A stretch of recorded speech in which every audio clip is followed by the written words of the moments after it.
la pluma. ¿Ya? La clasificación normalmente de la enfermedad parenquimatosa o de todo el pulmón en sí se va a clasificar de la siguiente manera. ¿Se acuerdan de enfermedades del espacio alveolar o el espacio aéreo y de una enfermedad intersticial de tipo infiltrativa? Son los dos patrones que nosotros podemos tener. Dentro de estas habíamos hablado sobre unos patrones que afectan al espacio aéreo, las algodonosas, ¿ya? Que tienen forma de nube borrosa, que son confluentes, pueden presentar broncogramas aéreos, que estaban relacionados con que por estructuras de agua, pus, células o sangre, ¿no? Con características de que dentro de los broncogramas aéreos habían todavía espacios aéreos.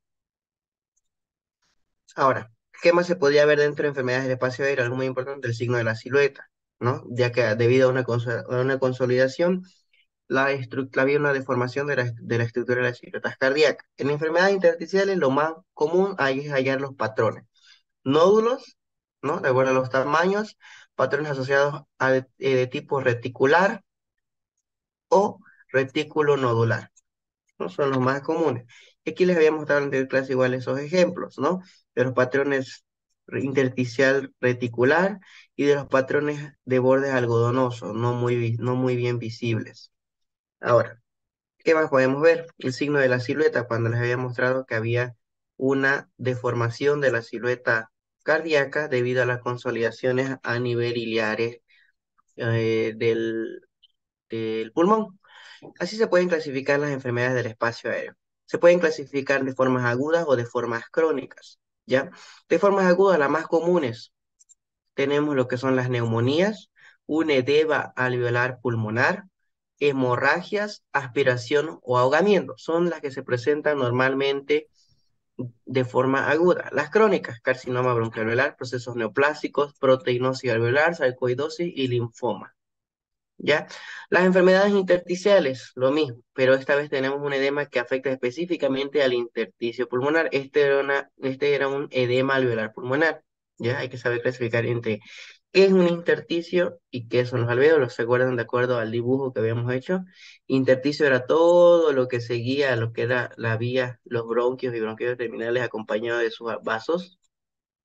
Y los alvéolos eran la parte en la que determinaba lo que era terminación del bronquiolo terminal. Entonces, a eso hablamos cuando hablamos de enfermedades del espacio aéreo y enfermedades intersticiales, ¿ya? Las enfermedades intersticiales pueden ser de tipo reticulares y de tipo nodulares, las dos que habíamos hablado. Y su asociación retículo nodular. Nodulares, carcinomas broncogénicos, procesos neoplásicos, metástasis, silicosis, tuberculosis miliar. En este caso ya pues voy a hablar de un patrón aparte, ¿no? Que es el patrón miliar, que son como micronódulos menores a 2 milímetros o de 1 a 2 milímetros en algunas bibliografías, digamos. ¿Ya? Esas son las más comunes. Este es un cuadro referencial respecto a lo que es los patrones de la enfermedad y asociados a microorganismos de causa probable. Lo más importante y lo que quiero que se queden es lo que está con color rojo. Cuando hablamos de una neumonía cavitada, que quiere decir que hay una cavitación, estamos hablando específicamente de una tuberculosis, una alta sospecha de tuberculosis. Otro, cuando hablamos de enfermedades del espacio aéreo con derrame, aquí con derrame, entonces estamos hablando de estreptococos, estafilococos y tuberculosis. ¿Ya? Eso, entonces lo más importante son esos patrones. Y hay otros que pueden también observarse como son aspectos de masa. ¿Qué era masa? Era una consolidación de bordes regulares, ¿no? Y de bordes consolidados mayor a 3 centímetros. Esa es una masa esférica donde decían tejidos blandos asociados a aspergiloma, ¿ya? O un aspergillus, aspergilosis si quieren, ¿ya? Eso, lo más común asociado. Ahora, características generales, ya vamos a hablar un poco de los broncogramas aéreos que se pueden asociar acá. ¿Se acuerdan que les había mostrado esta imagen?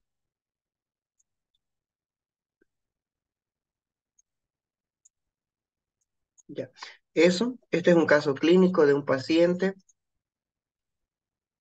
Esta se clasifica, también habíamos visto que se podía clasificar a las neumonías de acuerdo a su localización topográfica. En este caso, si vemos, caso clínico de paciente de 33 años de edad de sexo masculino que presenta cuadrico de neumonía neumocócica. La afectación tiene una densidad homogénea, excepto por la presencia de un broncograma aéreo. Quiere que decir que aquí su densidad no es homogénea, sino es heterogénea porque tiene espacios todavía visibles de espacios aéreos, ¿no? Lo demás puede ser residuos celulares, puede ser agua, puede ser pus, líquidos. Sus márgenes y extremos están mal definidos y tienen un aspecto algodoso. Entonces, con eso ya puedo decir que es un patrón alveolar o enfermedades del espacio aéreo asociados a broncograma aéreo. Entonces, puede ser una neumonía asociada a, puedo sumar a este criterio en la localización una neumonía en el lóbulo superior izquierdo que se observa también broncograma aéreo típico de enfermedad del espacio aéreo. Ya tengo un posible diagnóstico de esta manera. Solamente definiendo que son bordes algodonosos, presencia de broncogramas aéreos y la localización pulmonar, ¿no? Lóbulo superior izquierdo. La siguiente. Estos les había mencionado nomás, los tipos de neumonía no son muy preguntados, pero es necesario saberlo. Por ejemplo, una neumonía lobar cuando afecta a un lóbulo, neumonía segmentaria cuando afecta a un segmento específico o neumonías intersticiales de patrones reticulares finos. En neumonía lobar, lo más común, signos de la silueta o hallazgo de broncogramas aéreos, como vimos en el anterior caso clínico. Neumonía lobar del lóbulo superior izquierdo, una neumonía lobar asociados a broncogramas aéreos, ¿no? Lo mismo, neumonías segmentarias, está asociado a los márgenes con bordes algodonosos y mal definidos, y no se ve en los broncogramas. Puede ser una forma de clasificarla. Otro tipo de neumonías, neumonías redondas. Ya estas casi siempre tienen localización posterior y normalmente en lóbulos inferiores, adoptan una forma esférica. Son poco comunes, la verdad, pero se dan más en niños, hay que tener esa asociación. ¿Ya? Pueden confundirse muchas veces con una masa tumoral, pero no lo son, ¿ya? Neumonía cavitada, ¿a qué, alguien se acuerda a qué estaba asociada esto? Bueno, aquí está, ¿no? Asociada a Mycobacterium tuberculosis, ¿ya? Se localizan normalmente se localizan en su mayoría en lóbulos superiores y suelen ser bilaterales. ¿Alguien sabe por qué se localiza o por qué se ven más las neumonías de tipo cavitada se localizan más en el lóbulo superior?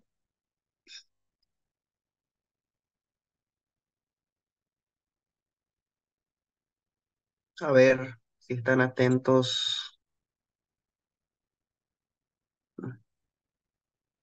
Villegas, Gareaga, ¿por qué crees que las neumonías cavitadas asociadas a Mycobacterium tuberculosis tienen predisposición a ponerse en el lóbulo superior?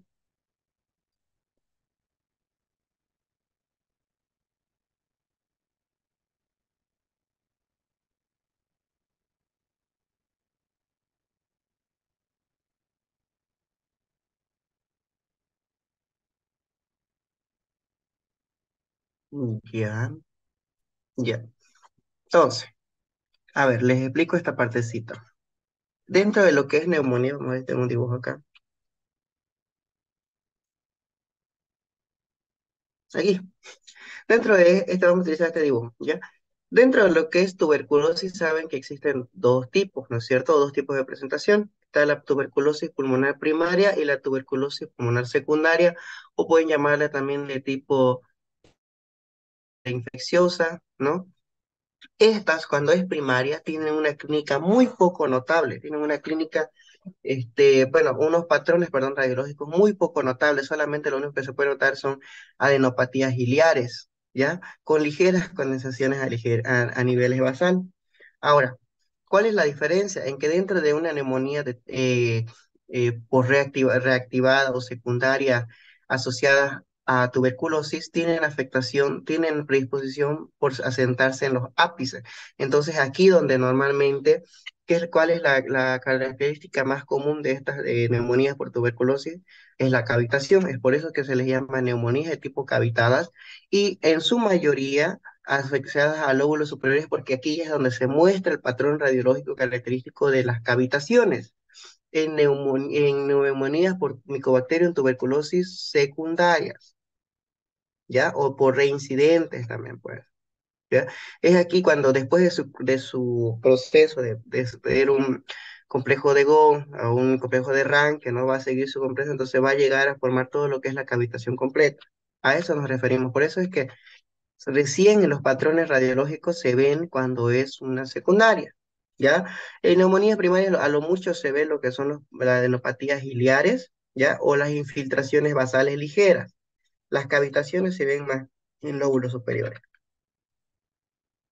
¿ya? Estas otras, los resúmenes de todo lo que es los diferentes patrones. Habíamos hablado de lobares, segmentales o también llamado bronconeumonías intersticiales, redondas o cavitarias. Características de quién las cavitarias, Mycobacterium tuberculosis. No se olviden de eso. Pregunta de examen, ¿ya? Las redondas no se me preguntaban, los lobares también, son consolidaciones. ¿Se acuerdan a qué estaban asociadas las consolidaciones? Aumentos de densidades u opacidades donde la densidad era tan densa que llegaba a tapar las estructuras vasculares, ¿no ve? Puede estar asociado a broncogramas aéreos, en segmentales o neumonía, asociados a enfermedades del espacio aéreo frecuentemente. Muy bien, ¿alguien se anima a decir qué se ve en esta radiografía de acá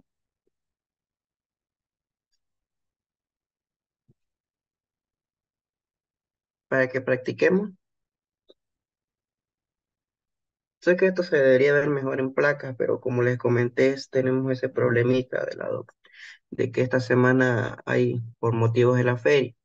Ya, para no trazarlo más, vean, todo esto es el pulmón, ¿no es cierto? La silueta cardíaca, su botón, aurícula, ventrículo. Listo. Desde aquí veamos cómo la trama vascular se va haciendo más gruesa y cómo se va a ir partiendo de forma reticular.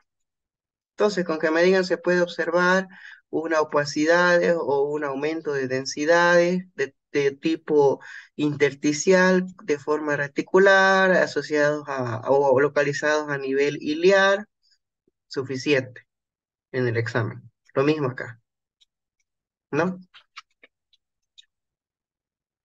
Aquí está, bronconeumonía. Sigamos.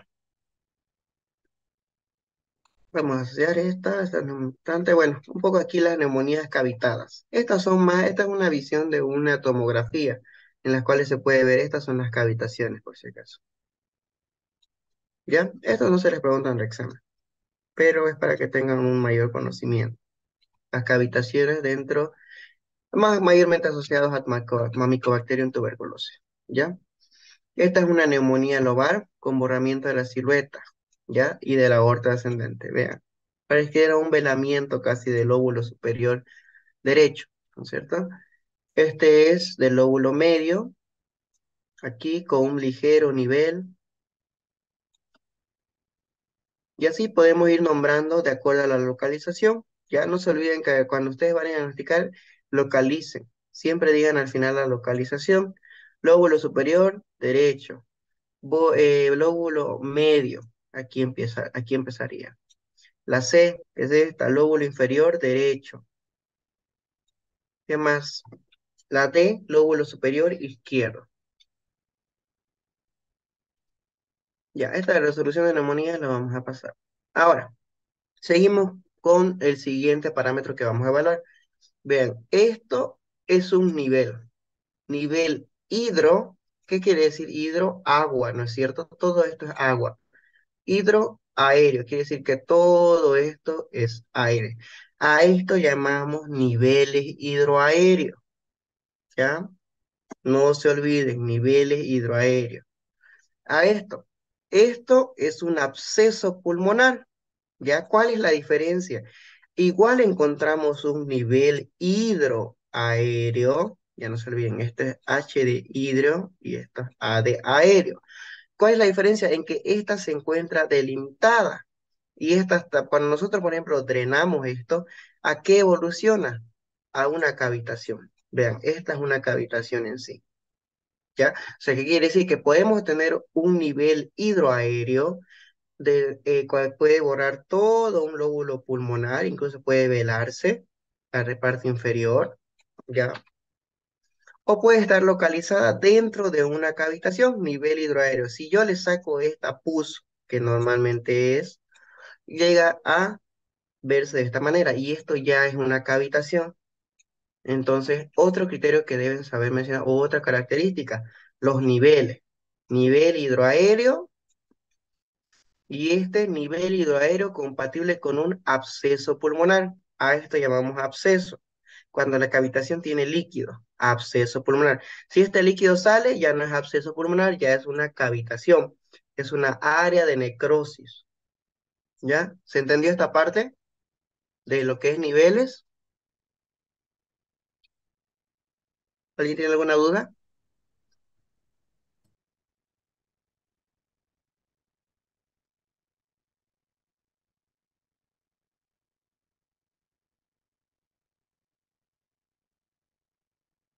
Joana McGill,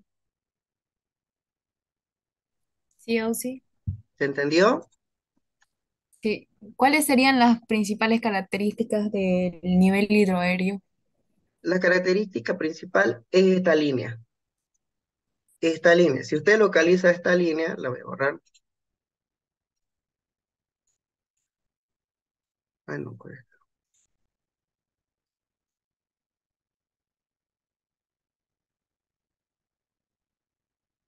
Si ustedes ven esta línea, tanto en esta como en esta diapositiva, ustedes ya localizan. Esa línea es el nivel. Si ustedes hallan esa línea, desde ya pueden decir que es un nivel hidroaéreo. ¿Ya? ¿Por qué? Por hidro de agua y aéreo de aire. ¿Ya? Con eso ya pueden localizar los niveles hidroaéreos. ¿Cuál es la diferencia? Que ustedes pueden delimitar un nivel hidroaéreo o también pueden clasificar, existe un nivel hidroaéreo compatible con un absceso pulmonar. Cuando ustedes ven que vean que tiene esta parte, tiene forma y tiene un límite. No es como en la anterior imagen. ¿Se logra observar esta forma? ¿No es cierto? Cómo está bien delimitada. Esa es la diferencia con esta imagen. Esta imagen no tiene algo delimitado, entonces directamente podría ser esto un empiema pleural, perdón, un empiema pulmonar, que quiere decir que ahí puse en todo lo que es la base pulmonar, o directamente la pus puede estar localizada dentro de una cavitación, entonces ahí se denomina ya absceso pulmonar. Cuando se drena el líquido, ya este absceso queda como una cavitación, área de necrosis. ¿Ya? Sigamos. Déjame explorar. Esto ustedes ya deben manejarlo muy bien. ¿Ya? Muy bien. A ver,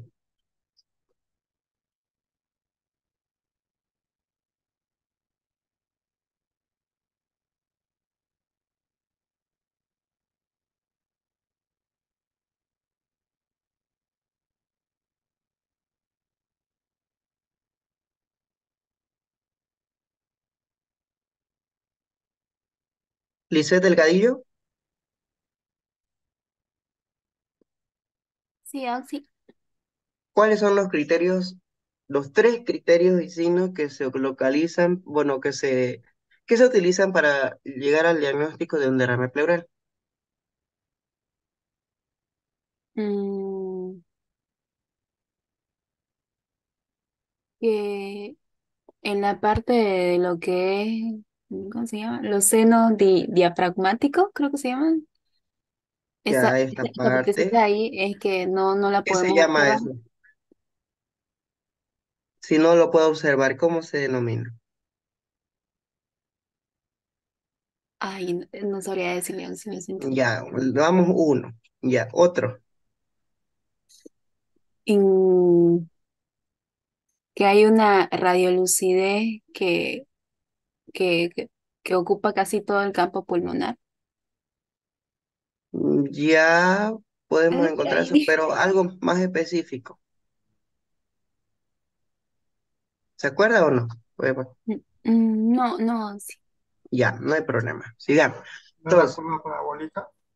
sí, exactamente, la curva parabólica. Para todos. Entonces, lo que dijo su compañera, el primer criterio estaba bien.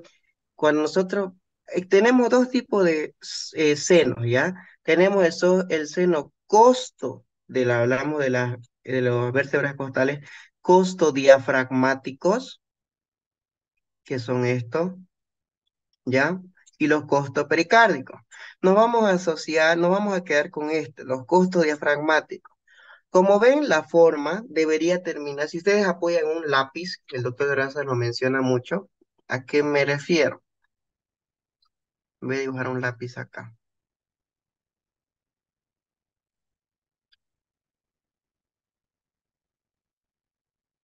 Este es un lápiz, ¿ya? Aquí está su punta y aquí está su borra. Es decir, entonces, ¿cómo es que esto sucede? Normalmente este seno, ya, costo diafragmático, no se olviden, seno, costo diafragmático, debería verse en punta de lápiz. Así lo dice Dolores. A esto me veo en punta de lápiz. Si yo no veo este seno en forma de punta de lápiz, ¿qué quiere decir? Que está ocupado por líquido, vamos a decir, no le vamos a poner lo específico, ya le denomino borramiento del seno costo diafragmático. Primer criterio, borramiento del seno costo diafragmático. Siguiente, como dijo su compañero, la curva parabólica de Elis-Damoseo o signo del meñisco. ¿Cuál es ese signo? Este signo, ¿ya? Número 2.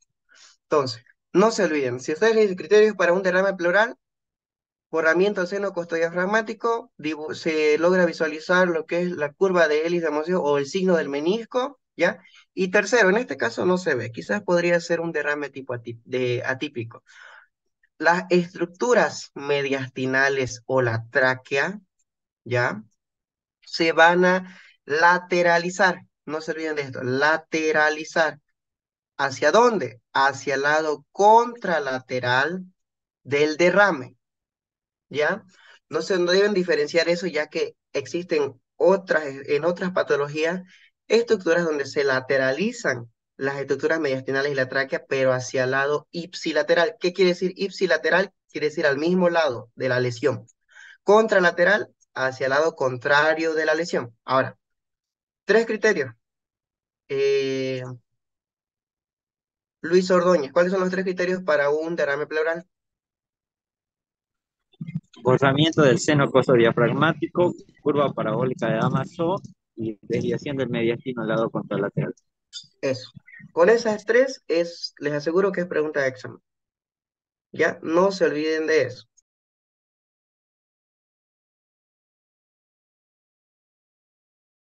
Perdón, y aquí la tienen en teoría. Borramiento del seno costo diafragmático o costo frénico, signo del menisco o curva parabólica de Ellis-Tamocio, ¿ya? Desviación del mediastino hacia el lado contrario y la tráquea, ¿ya? Y los líquidos. Si yo pillo sangre inserto un tubo de drenaje acá y sale sangre, hemotórax. Si sale pus, piotórax. Si sale linfa, quirotórax. Si sale color amarillo citrino, característico de tuberculosis.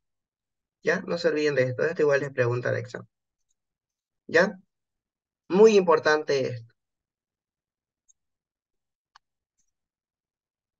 Ahora, dentro de lo que esto igual es pregunta de examen, dentro de lo que es, cuando una vez nosotros sacamos, por ejemplo, ahí es atrás, hacemos un drenaje, ¿no es cierto? Y nos salió el líquido de color amarillo citrino. Lo que se hace es una muestra de líquido pleural, ¿ya? Y se debe determinar si es de tipo transudativo o si es de tipo exudativo, ¿ya? ¿En base a qué? A tres cosas. Relación de proteínas de pleural y del suero menor a 0,5 para trasudado, relación de LDH pleural y suero menor a 0,6 para trasudado, y lo que es mayor, todo lo que sea mayor, acuérdense, mayor a 0,5, mayor a 0,6 es exudativo. Trasudativo, ya quiere decir que no es de causa infecciosa. Exudativo, de causa infecciosa. Aquí podemos ver. Por ejemplo, enfermedades transudativas, falla cardíaca, síndrome nefrótico e hipoalbuminemia. ¿Alguien podría explicarme la fisiopatología del trasudado en derrame pleural? Joao Miguel, No me recuerdo aún, sí. ya. Cuando hablamos de trasudado, quiere decir que se está fugando líquido a través de los vasos. ¿Por qué? Una opción, aquí tenemos hipoalbuminemia. Hipoalbuminemia quiere decir baja albúmina, ¿no es cierto? ¿Y qué hace la albúmina? ¿Cuál es la principal función de la albúmina? Establecer la presión oncótica, ¿no es cierto? Si hay un desbalance de la presión oncótica, entonces fuga líquido. Uno. Síndrome nefrótico. Hay una triada clásica para síndrome nefrótico y una de esas es albúmina en orina, se pierde proteínas, en otras palabras. Y si perdemos proteínas, hay desbalance en lo que es las leyes de Frank-Starling, ¿ya? O las leyes de Starling. Entonces, hay fuga de líquidos, quedémonos con eso, ¿ya? Cirrosis, también mala producción de proteínas, ¿ya? Eso. En causas exudativas, cualquier causa infecciosa. ¿Ya? Cualquier caso infecciosa exudativas. A eso referimos, no se olviden, criterios del AIS, pregunta de examen. Todo esto, relación proteínas líquido, de líquido pleural y suero, relación LDH pleural y suero. Lo mismo, menores, siempre transudativas y mayores exudativas. Pueden preguntarle cuáles son las causas de derrame pleural de tipo transudativo. Insuficiencia cardíaca, síndrome nefrótico, hipoaluminemia, causas de exudativo, procesos infecciosos, tuberculosis, neumonías, autoinmunes, neoplasias, ¿ya? Y el tercer valor son tres, no se olviden, aquí va uno, aquí va dos. LDH en líquido pleural mayor al 2/3 del límite superior del valor normal sérico. Si aquí es mayor, aquí es menor. No se olviden, lo mismo. LDH en el líquido pleural en el caso de transudativo, menor a 2/3 del límite superior del valor normal. Con estos criterios de la yo puedo definir ya de qué tipo es mi derrame una vez haciendo un examen, sacando mediante una toracocentesis, se hace examen citoquímico, ¿ya? Eso, no se olviden de eso, criterios de Lai. Aquí tenemos, miren, lo que es aumento de la presión hidrostática y disminución de la presión oncótica, específicamente por proteínas. Causas diversas, enfermedad renal crónica, síndrome nefrótico, cirrosis por mala este, síntesis de proteínas, enteropatías que pierden proteínas, síndromes de mala absorción, síndrome de MEX. Este está asociado a procesos ováricos, por si acaso, si quieren investigar. Exudado, aumento de la permeabilidad capilar por inflamación crónica. Esto lo van a repasar lo que es en fisiopato. ¿Por qué aumenta la permeabilidad en procesos de inflamación? ¿Ya? Todo lo que tenga que ver con la cascada de la inflamación. ¿Ya? Eso. ¿Hay alguna duda con esta parte de los criterios? Miren, este es un derrame pleural de tipo exudativo. Derrames paraneumónicos, empiemas o hemotórax. Sigamos. Vamos a avanzar más rápido, no tenemos mucho tiempo. Muy bien. En este caso, ¿qué observamos? A ver, alguien que no haya participado.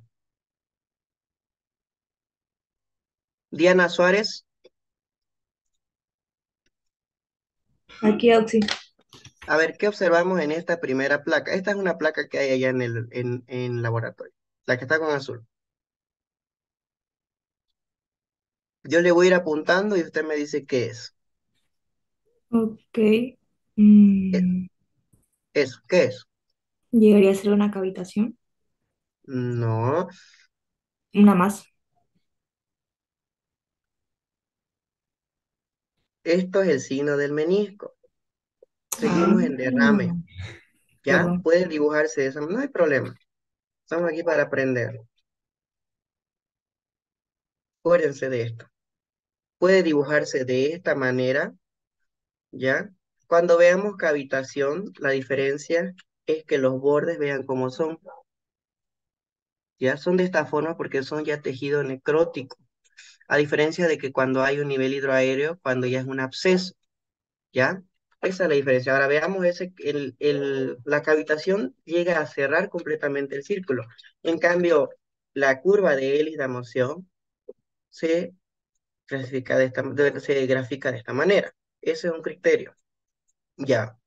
¿Qué sería esta parte de acá?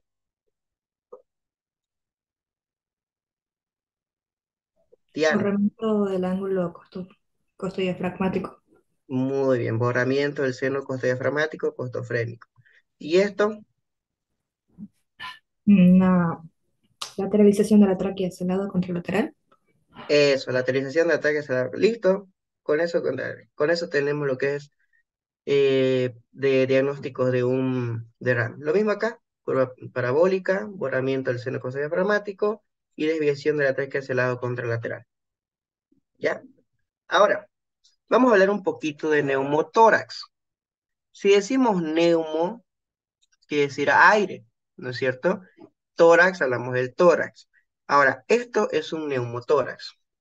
Creo que puedo acercarlo. Así se puede.